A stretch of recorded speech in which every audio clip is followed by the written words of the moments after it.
This week in the First 15 devotional, our theme is sharing God's heart. And as we were thinking through how we could explore this concept inside of the vlog, immediately for me came to mind the ministry of foreigner mentoring and Zach Garza.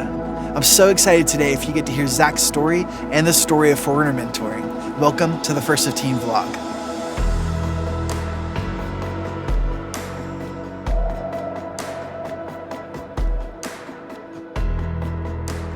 My name's Zachary Garza, and I'm involved with a ministry called Foreigner Mentoring Program, and we build relationships with kids who come from hard places, have experienced tough things, and we try to get them to fulfill their potential and to build a relationship with Jesus Christ. So I was born and raised in a suburb right outside of Dallas, Texas, and from the outside, we look like this picture-perfect family, but on the inside, that wasn't so much the case. I grew up in a really traumatic home, and I didn't feel safe. I didn't feel loved. At the age of 13, my dad wasn't able to be there anymore for us, so it was just me and my mom. And kind of the way that it all went down, I say that my father physically left us, but due to all the hard stuff, my mom emotionally didn't have the capacity to take care of all of the stuff and take care of her and take care of me as well. So from the age of 13 on, I just kind of felt alone. I felt like I was flying solo. And I believe in the heart of every single person, they need love. And they're gonna do whatever they have to do to get that. And so the Lord created family to be a safe place to give and to receive love. But when the family breaks up, you're going to find that in some other places. And most of the time, that isn't positive. I'm a big guy, I'm 6'8", and on the outside, I tried to look like I had everything together. I tried to look secure and strong and masculine. But on the inside, I was actually the complete opposite. I was insecure, and I was terrified, and I was weak. While I put up this front of being this manly man, on the inside, I was just falling apart. And that just kind of started to leak out in different areas of my life. And I kind of went this way from age 13 all the way to about age 20, until I met a man named Bob. And Bob was a professor at my college. And he was the first person who I felt like didn't try to fix me. The first man who I felt like really took an interest for me and who I was.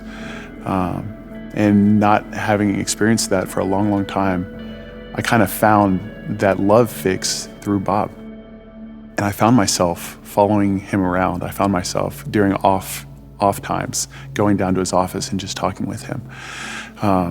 One day, Bob asked me to go to a men's Bible study, and I said yes.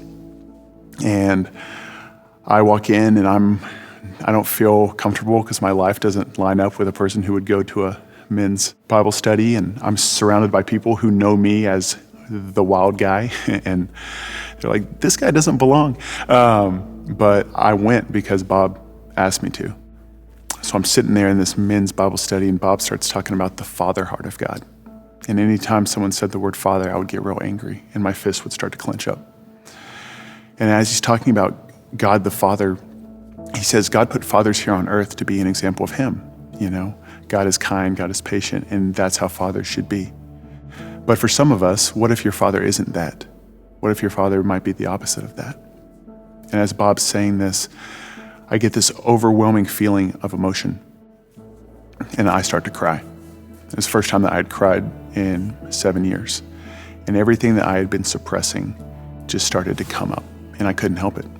And so I'm sitting there in this men's Bible study just weeping. So I do what any college student would do. I get embarrassed and I leave.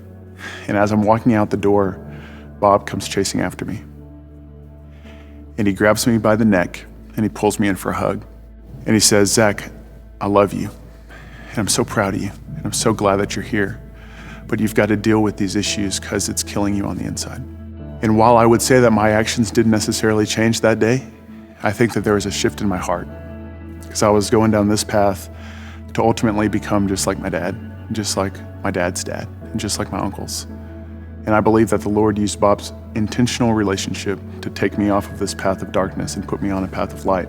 And for the next 8 years, the Lord continued to put men in my life like Bob to teach me how to become a man. The Lord put men in my life to show me everything from how to shake a hand, to how to make eye contact, to how to pursue a girl, how to handle my finances, how to deal with my pride, how to deal with my anger. They taught me it's okay to go and seek professional help from a counselor. All of these things that I thought men don't do, these guys showed me how to do it. There's a saying that I like, and it's, you can't give what you don't have, right? And to become a disciple of someone means to follow their ways. And what I loved about the men who invested into my life is they were first and foremost a follower of Jesus.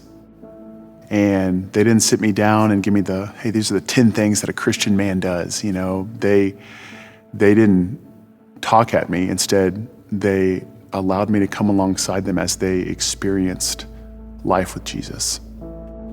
And so much more is caught than taught, right? They didn't sit me down and say, this is how you be a good husband. I watched them be a good husband week in and week out. They didn't, sit me down and give me the 4 steps on how to forgive someone. What they did is they allowed me to observe them forgiving people that hurt them.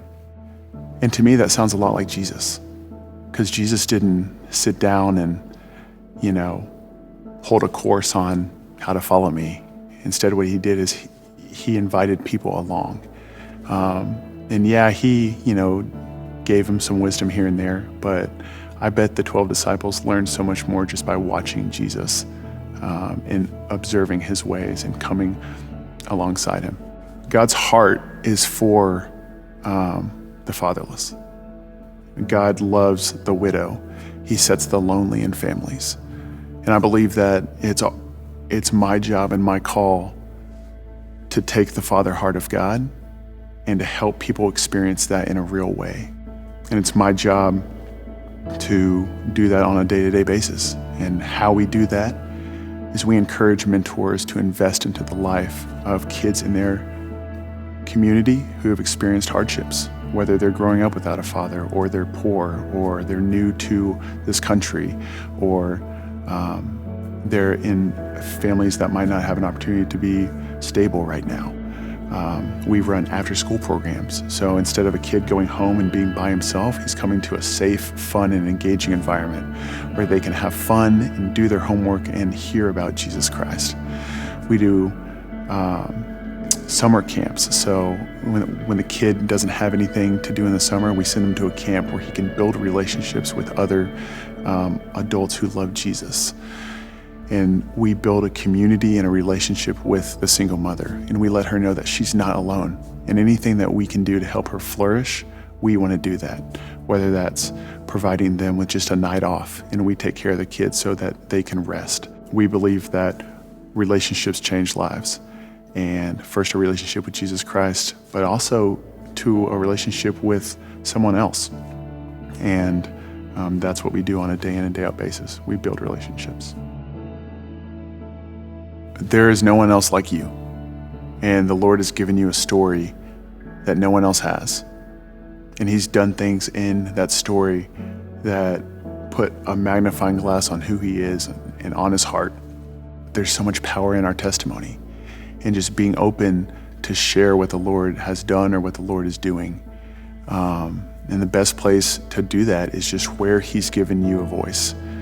For some people, it's in your home with your children, or maybe it's at work, or maybe it's with a neighbor, or maybe it's at the gym. Getting to know people and learning their name and learning their story. And whenever you take an interest in someone else and you ask what their story is, then they are curious and they are more likely to ask you your story. And that's just an open door for you to proclaim what the Lord has done in your life.